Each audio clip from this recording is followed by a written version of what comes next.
Adelante, don Franklin. Muchas gracias, señor presidente. Muy buenas tardes a todos y a todas.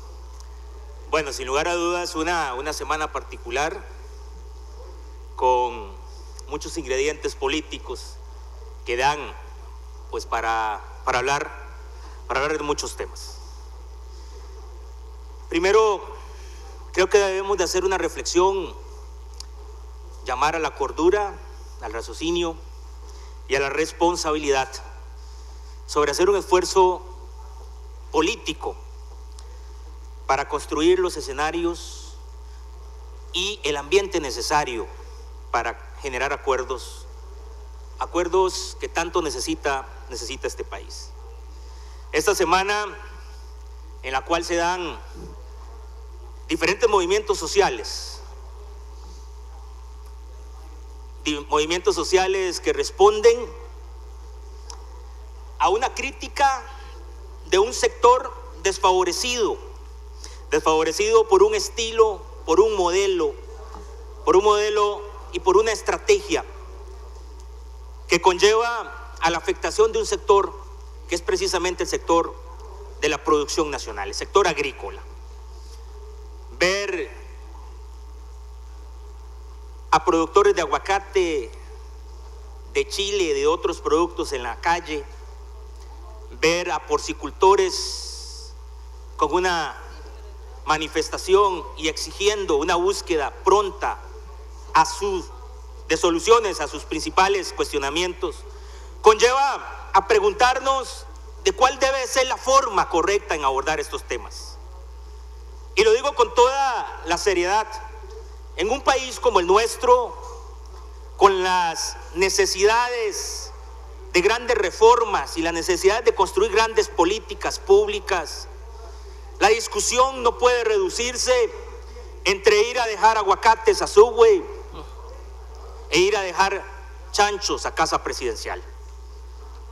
Tampoco podemos tener sesiones maratónicas hasta las 11 de la noche y sesionar un viernes para discutir proyectos que uno podría presumir de fácil posición para llegar a acuerdos. Costa Rica necesita generar una conciencia política.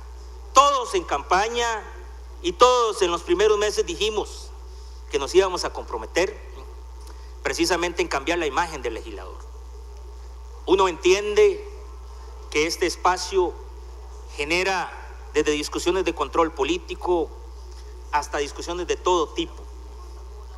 Pero esta semana sucede algo importante y que hay que resaltar en la Comisión de Asuntos Municipales. William Alvarado, que es el presidente de esta comisión, y después de estar discutiendo durante bastante tiempo el tema de las patentes de licores y lo que parecía ser una gran discusión y lo que vislumbraba una difícil ponerse de acuerdo, los sectores de los patentados y los representantes de los gobiernos locales lograron ponerse de acuerdo y generar un consenso y construir un texto de consenso en los cuales se logra el consenso entre el sector de los patentados, los representantes de los gobiernos locales y las fuerzas políticas que integran la Comisión de Asuntos Municipales. Y lo digo porque las dinámicas políticas no deben de estar orientadas a dividir al país. Ya este Congreso está bastante fragmentado en diferentes fuerzas políticas porque así lo quiso el elector, pero el elector lo quiso así porque si consideraba que era necesario tener una cuota de representación dentro del primer poder de la República. Y porque yo creo que la pluralidad de partidos conlleva a elevar el diálogo, pero no puede ser que la pluralidad de partidos lleve a un estado de ingobernabilidad, porque no podemos ponernos de acuerdo ni en construir una agenda nacional. Aquí no es un tema de que me siento con un sector social y construyo un acuerdo y la próxima semana me siento con otro sector y construyo otro. O dividir entre los del FAC y los del Plus y la agenda neoliberal y la agenda progresista, porque con eso en primera instancia no se ayuda al país. Y los principales proyectos que están en este país responden a buscar soluciones a las principales problemáticas, no responden en algunos casos a posiciones ideológicas. Si bien es cierto, en una democracia como la nuestra debe de existir ideologías políticas, porque eso es sano, pero eso no justifica no hacer el esfuerzo para ponerse de acuerdo. Y eso pasa desde un esfuerzo del gobierno de la República, del Poder Ejecutivo, pero la responsabilidad de todas las fracciones políticas. ¿Cómo elevar el nivel de discusión en este país que tanto lo necesita? ¿Cómo entender que la discusión del problema del sector porcicultor no es ir a regalarle una chanchita y ponerle el nombre? Eso no soluciona el problema de este país. Es pensar de una reforma integral que proteja al sector productor sin afectar los derechos del sector importador, pero que genere un equilibrio. Es inadmisible que exista una regulación de la telefonía móvil para asegurar la competencia y que la producción de los productos agrícolas sea por oferta y por demanda, y que la importación de carne de cerdo de otros países quiebre a los productores nacionales. Es inaceptable que tengamos que hacer actividades para vender el frijol nacional y que inclusive se importe mucho del frijol que consume el mismo Estado costarricense. Y eso no se soluciona yendo a dejar quintales de frijol a casa presidencial. Se soluciona con una propuesta, con una política seria, que ese es el gran reto que tiene este gobierno. Los costarricenses pensaron en un cambio y este gobierno tiene la gran responsabilidad de marcar la ruta del cambio que se quiere. Pero también este primer poder de la República tiene la gran responsabilidad de ser propositivo, de ser constructivo, y que pasemos una semana discutiendo grandes temas de interés nacional, pero no se puede pasar una semana discutiendo si entran o no entran buques a este país. O sea, no puede suceder esto en Costa Rica, y es un llamado de atención. Tampoco puede ser que se logre un acuerdo en jefaturas de fracción para aprobar proyectos de una agenda de proyectos de mal llamados, o por qué no decirlo, de una agenda chayote, donde lo único que se iba a hacer era ampliar los plazos cuatrienales, y por un incumplimiento. Es que era ampliar un plazo cuatrienal, no era discutir por el fondo un proyecto. No es posible que entremos en una crisis en este primer poder de la República por falta de diálogo, de voluntad y por una lógica poco seria de querer seguir dividiendo a este país. De verdad que es necesario y que este país requiere elevar la discusión, pero que también los generadores de opinión nacional requieren elevar la discusión. No es posible que se esté en Sarapiquí en una conferencia de prensa ante a un evento, a un desastre natural, y que la pregunta en conferencia de prensa sea cómo se llama el chanchito que le regalaron en casa presidencial.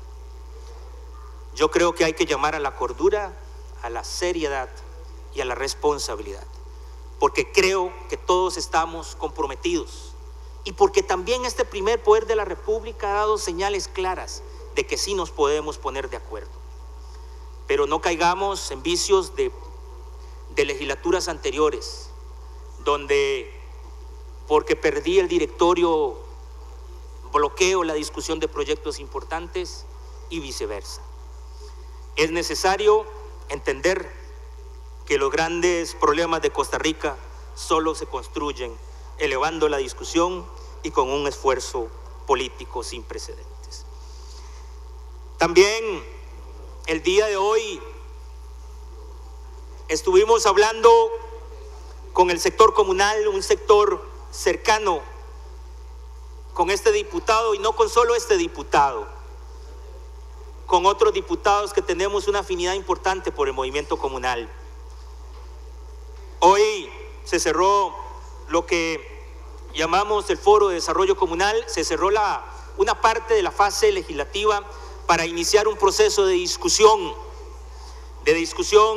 con las diferentes federaciones de asociaciones de desarrollo y con los diputados que tenemos afinidad con el movimiento comunal para construir un proyecto de ley de consenso que sea presentado al movimiento comunal y que a su vez sea o tenga el apoyo de los diferentes actores políticos sociales. Un proyecto innovador que viene a transformar Dinadeco, de una dirección venida a menos.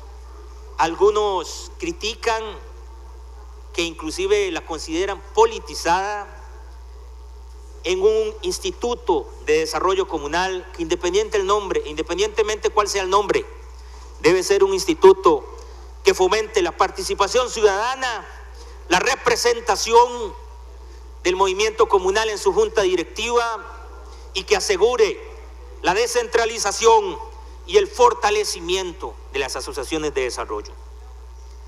Este proyecto que viene a cambiar un paradigma del movimiento comunal, pasando de una dirección a una institución autónoma que permita tener suficientes recursos y articulación con las diferentes instituciones del Estado, tanto públicas como privadas, para generar convenios y acuerdos que permitan fortalecer el movimiento comunal y generar incentivos y exoneraciones para que los líderes buenos que se preocupan por el desarrollo de sus comunidades tengan un elemento más para participar de lleno en el desarrollo comunal. Una propuesta que hace o que busca que el Banco de Desarrollo o que el Banco Popular y de Desarrollo Comunal sea un actor protagónico, que sea un aliado del movimiento comunal, que genere espacios de participación, que genere líneas de crédito y acceso para la inversión en el desarrollo comunal, y que su apellido o su nombre, Banco Popular de Desarrollo Comunal, sea una realidad. Un proyecto de ley que está en construcción y que esperemos todos los diputados que tengan un interés. Disculpe, señor diputado, no hay quórum, corre el tiempo reglamentario.